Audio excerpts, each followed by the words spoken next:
Dad took my bonus and gave it to my brother. He deserves it more than you, he said. I smiled and transferred the rest of my savings. A week later he was begging me when. I should have seen it coming.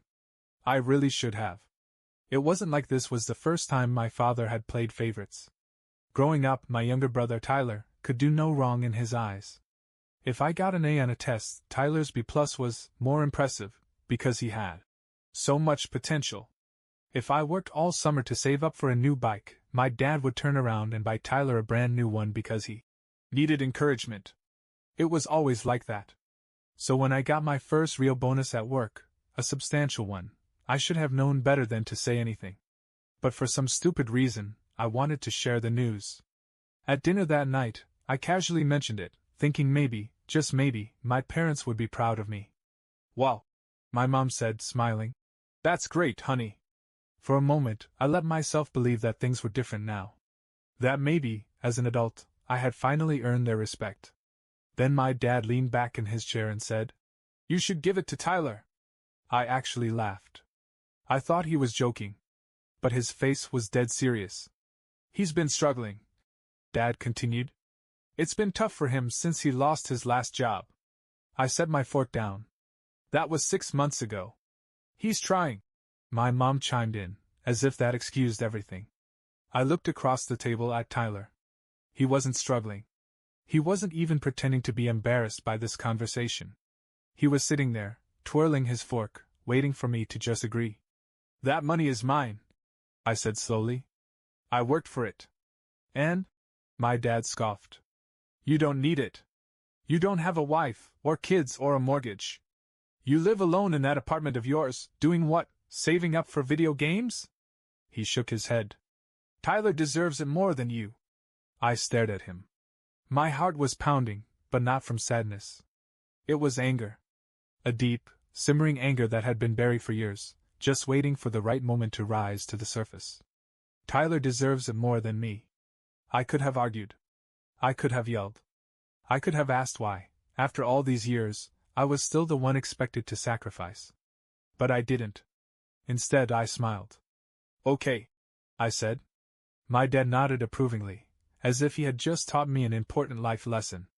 "Good. I knew you'd do the right thing." I said nothing else.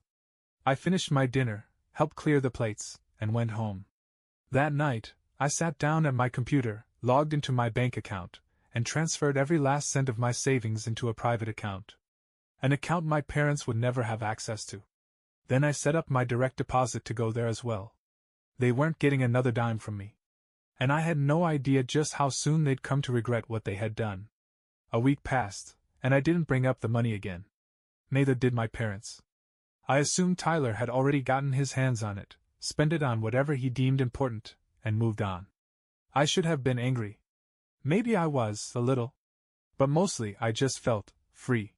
For the first time in years, I wasn't worried about being the family's safety net. I wasn't checking my phone expecting a guilt trip message from my mom. I wasn't budgeting around the next inevitable loan that would never be repaid. It was just me, my hard-earned money, and a newfound sense of control. Then my dad called. I let it ring the first time. Then the second. Then the third. By the fourth call, I figured it had to be serious. When I answered, his voice wasn't demanding or dismissive like usual. He sounded tense. Almost uncertain. "We need to talk," he said. I leaned back in my chair. "About what?" There was a pause. Then, in a quieter voice, "Can you come over?" A week ago, I would have dropped everything. I would have assumed the worst and rushed to help, no questions asked. But this time, I hesitated. "Is this about money?" I asked. My dad exhaled sharply, the way he always did when he was frustrated but trying to hide it. "Just come by. Please. Please." That was new. Curious, I grabbed my keys and headed over. The moment I stepped inside my parents' house, I could feel the tension. My mom was sitting stiffly on the couch, her hands clenched together in her lap. Tyler was on his phone, pretending he wasn't part of this. And my dad, who normally acted like he ruled the house, was standing by the kitchen counter, rubbing his temples like he had the worst headache of his life. I shut the door behind me. "What's going on?" My dad cleared his throat. Something happened. I raised an eyebrow.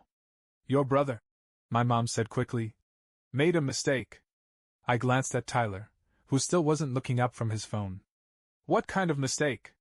Tyler sighed heavily, as if this conversation was a waste of his time. It's not even a big deal. My dad shot him a glare. Not a big deal? You lost everything. That made me pause. Lost what? I asked. Dad exhaled, like the words physically pained him. The money. Your bonus. It's gone. I should have been surprised. Shocked. Instead, I just stared at him, waiting for the rest of the story. It was an investment, Tyler muttered. It was supposed to double in a month. I had a friend who... I held up a hand. Wait. You invested my money? Tyler finally looked up, as if I was the one being unreasonable. It's not like I just wasted it. It was supposed to be a sure thing. We just hit a bad streak, but if I had more to put in... A laugh slipped out before I could stop it. You want more? Tyler narrowed his eyes. Well, yeah. If I could just... No. The room went silent.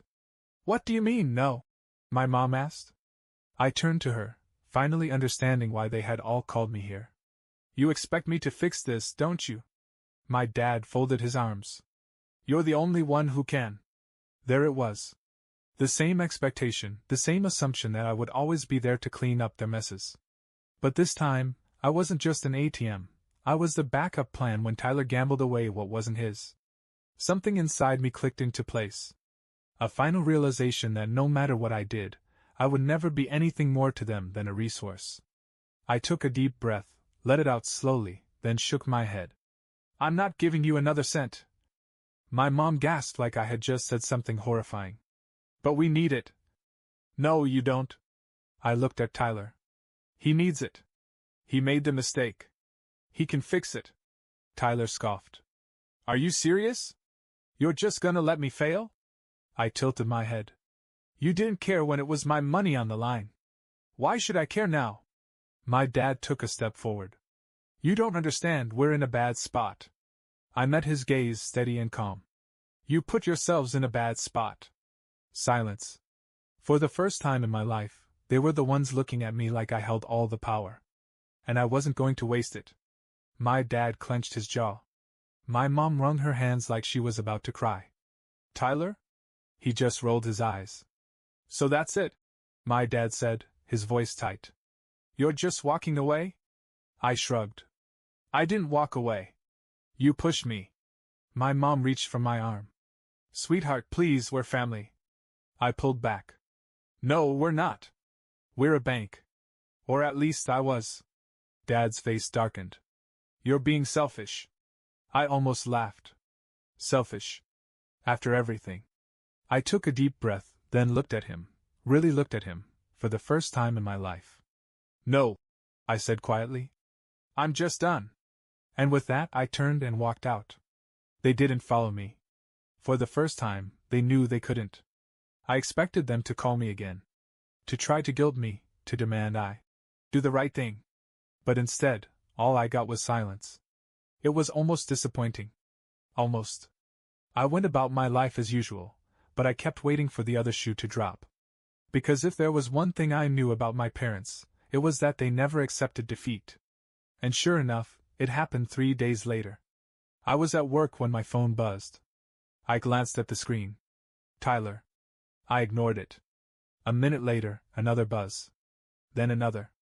By the 5th call, I sighed and answered. What? His voice was different this time, frantic, desperate. I messed up. I pinched the bridge of my nose. Yeah, I got that part. No, worse. He rushed on. Dad took out a loan to cover the money I lost. I stilled. What kind of loan? Silence. Then, barely above a whisper. A bad one. I closed my eyes. Of course. Of course my father wouldn't just accept losing. Instead, he doubled down, just like Tyler. How much? I asked. He hesitated. 50. I nearly dropped my phone. $50,000? Tyler let out a shaky breath. I think he borrowed it from the wrong people. A cold feeling settled in my stomach. I knew exactly what he meant. This wasn't just about money anymore. This was about survival. I gripped the phone tighter. Tell me everything. Now. Tyler hesitated, and for the first time, I heard something I'd never heard from him before. Fear. Dad went to some guy, some loan shark. He muttered. I don't know the details, but he told me he could fix it. I clenched my jaw. And let me guess, he can't pay it back. Tyler's silence was my answer. My head was spinning. $50,000. That wasn't a small debt. That was the kind of number that ruined people. And if Dad had borrowed from the kind of people I suspected. I exhaled slowly. When's the deadline? Tyler swallowed. End of the week. 4 days.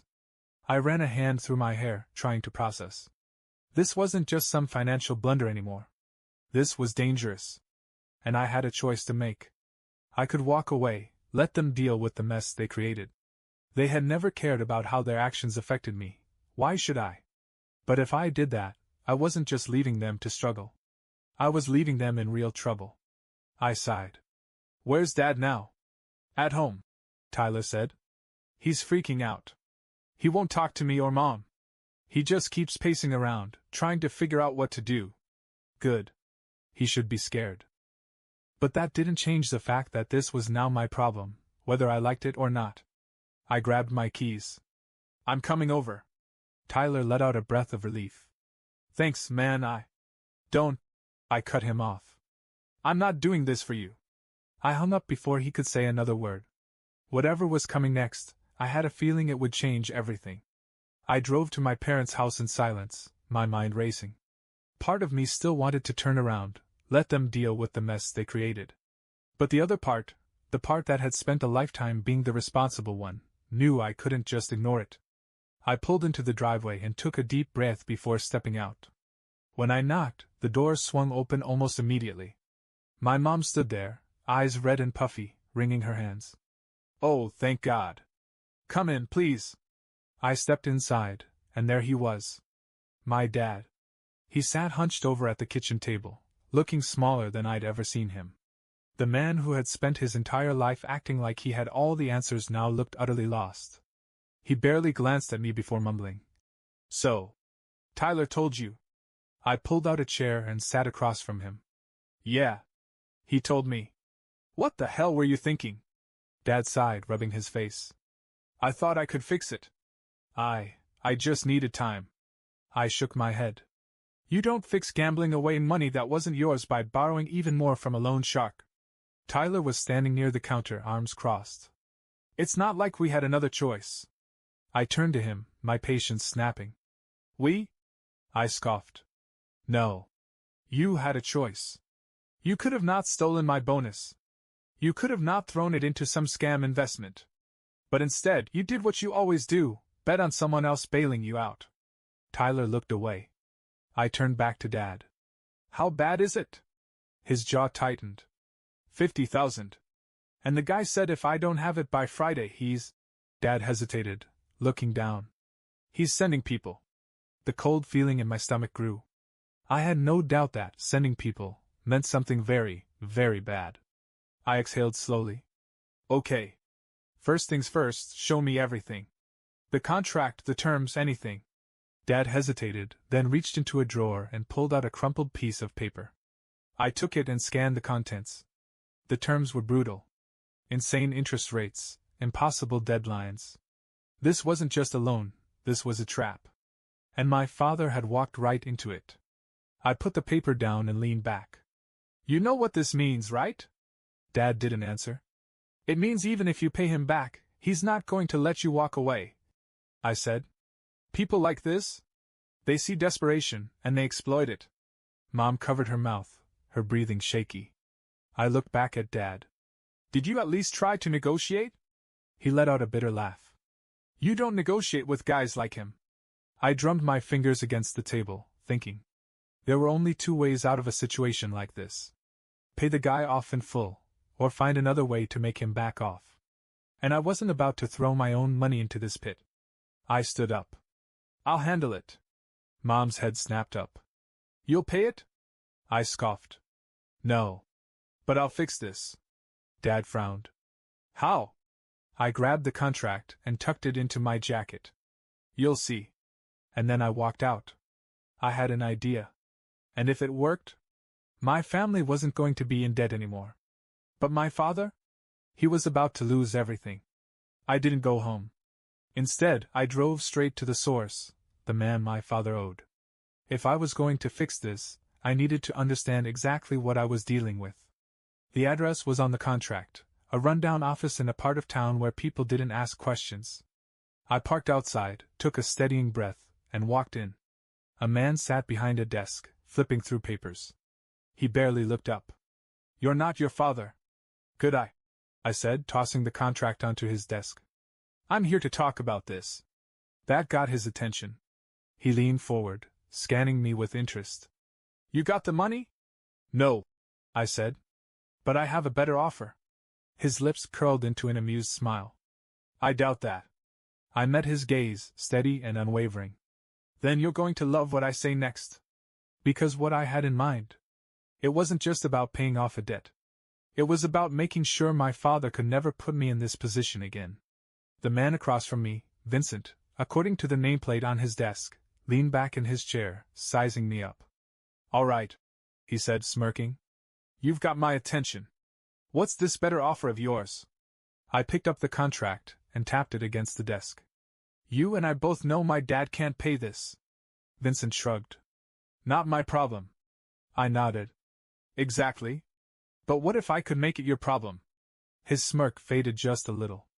Go on. I leaned forward. My father made this deal because he was desperate. And desperate people? They make stupid choices. But this contract, it's not just bad. It's illegal. Vincent's expression didn't change, but I could tell I'd hit a nerve. I continued, keeping my voice calm. The interest rate alone violates federal lending laws. The terms? They're built to keep him trapped, which makes it predatory lending. And if I take this to the right people, lawyers, the authorities, this business of yours gets a lot of unwanted attention. Vincent's fingers drummed against the desk. You're bluffing. I slid my phone out of my pocket and placed it face up on the desk. Am I? Because I just sent this contract to my lawyer before I walked in. That part was a lie. But he didn't know that. Vincent's smirk finally disappeared. He leaned forward, resting his elbows on the desk. And what exactly are you suggesting? I smiled. Simple. Erase the debt. He let out a sharp laugh. You think I'm just going to walk away? I shrugged. I think you'll weigh the options. You could take a loss on my father's loan and keep your business running smoothly, or you could let me walk out of here and start making some very loud phone calls. Silence. Vincent stared at me for a long moment, then finally exhaled through his nose. You've got guts. I'll give you that. Then, with a smirk, he pulled out a pen, scribbled something on the contract, and slid it back to me. Take it and get out, he said. I picked up the contract, folded it neatly, and slipped it into my pocket. Pleasure doing business. As I turned to leave, Vincent called out. Your old man's lucky to have you cleaning up his messes. I stopped at the door and looked back. Not anymore. Then I walked out, finally free. I didn't go straight home. Instead, I drove back to my parents' house, my hand steady on the wheel, my mind clearer than it had been in years. This wasn't just about fixing my father's mistake. It was about ending the cycle. When I walked through the door, my mom jumped up from the couch. Did you get the money? Please tell me you. I held up the contract and dropped it onto the coffee table. It's done. Dad snatched it up, his eyes scanning the page. His mouth fell open. What? How? The debt is erased, I said. Vincent won't be coming after you. For the first time all night, my father looked truly stunned. You paid him? I scoffed. No. I outmaneuvered him. Tyler blinked. So, we're good? I turned to him, shaking my head. No. We are not good. Tyler shrank back. I looked at my father. You stole from me. You threw my hard-earned money into a scam, and when it backfired, you put this entire family in danger. He rubbed his forehead. No. I cut him off. No excuses. No justifications. Just own it. Silence. I turned to my mom. And you? You sat by and let it happen. You've done that my entire life. Tears welled in her eyes, but I didn't let it shake me. I've spent years being the one you all rely on. I said, my voice steady. But I'm done. No more money. No more bailing you out. From now on, you stand on your own. Dad's face darkened. You can't just walk away from your family. I stared at him. Watch me. I turned, heading for the door. Wait. My mom called after me. We need you. I didn't stop. Because for the first time, I didn't need them. I sat in my car for a long time, gripping the steering wheel, letting the weight of the moment settle in. I had done it. I had walked away. Not just from a bad situation, but from years of being used, overlooked, and undervalued. And yet, as I sat there, I wasn't sure what I was feeling. Relief? Maybe. Closure? Not quite. There was something else, something quieter but just as powerful, certainty. For the first time, I was certain of one thing: I owed them nothing. I glanced at my phone again. My mom's text still sat there, waiting. Please don't do this. We're still your family. I thought about everything that phrase had meant over the years. Family had always been the excuse, the justification, the leash they had kept around me to make sure I never strayed too far, never questioned too much, never put myself first. But now? No. Family wasn't a reason to stay. It was the very reason I had to leave. Because real family doesn't take and take until there's nothing left. Real family doesn't steal from you. They don't manipulate you. They don't make you feel like you're never enough, while demanding everything you have. I exhaled slowly, unlocked my phone, and typed out a response. No. You were never my family. I was just your safety net. And I'm done. I hit send. Then, for good measure, I blocked her number. And my father's. And Tyler's. They wouldn't change. I knew that now. If I stayed, if I forgave them, it would only be a matter of time before they found another excuse, another way to sink their hooks into me. Not anymore. I started the engine, pulling out of the driveway, glancing at the house one last time in my rearview mirror. For years, this place had been a weight on my back. A constant reminder that no matter how much I achieved, I'd always be second best. That no matter how much I gave, it would never be enough. But as I turned onto the main road, something inside me shifted.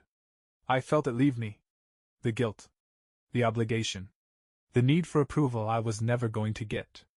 I didn't know exactly what came next. But for the first time in my life, it was my choice to make. And that was worth more than any amount of money.